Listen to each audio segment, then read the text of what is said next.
In this video, we want to evaluate 2 raised to power 24 minus 1 without the use of a calculator. I'll begin by first separating 2 raised to power 24 is into 2 raised to power 12 times 2, and then express this as 2 raised to power 12 raised to power 2 by law of indices. Then I'll separate this into 2 raised to power 10 plus 2, which can further be separated into 2 raised to power 10 times 2 raised to power 2. This is because the law of indices allows us to separate powers into individual bases like this.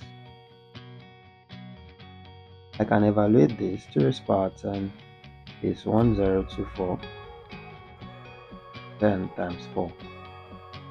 If done correctly, this should give you 4096, which is the value for 2 raised to power 12.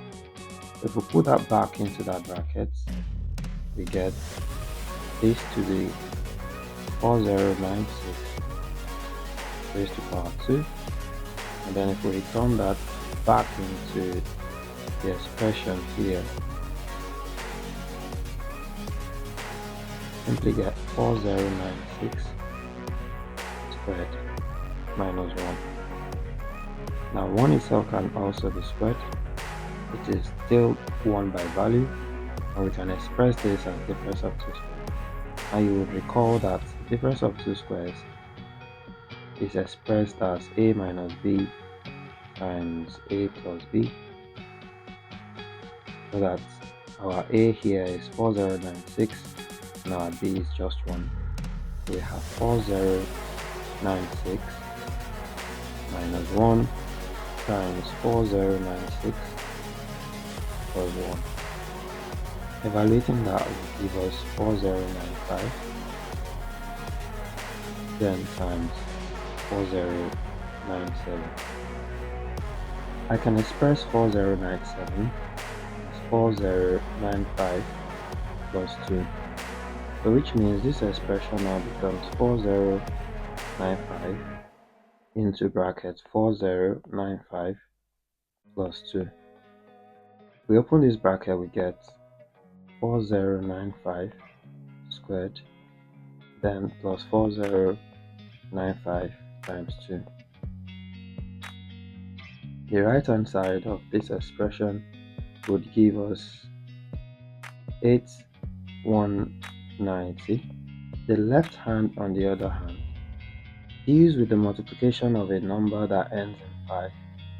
To multiply a number that ends in 5, you would know that the last 2 digits will be 25. So let us multiply 409 by the next number after 409 in natural counting is 410. If we multiply these two digits together, whatever it gives us is what will occupy the preceding digits before 25 here. I am going to do 409 multiplied by 410. I'll completely ignore this 0. So I have 409. 4 times 9 is 36. I have 3 here, and then I have 16 here. So this is 9, 6, 7, 6, 1. And then I'll bring back the 0 I got. So it means that 4095 squared is simply 16769025. Now plus, we bring down this 8190. If done carefully, this addition should give you 167777215. I've done that addition, and it means that when you carefully expand 2 raised to power 24 minus 1, your result without using calculator is 1677721. Thank you so much for watching. Hit that like button and subscribe to my channel. I'll see you in my next video.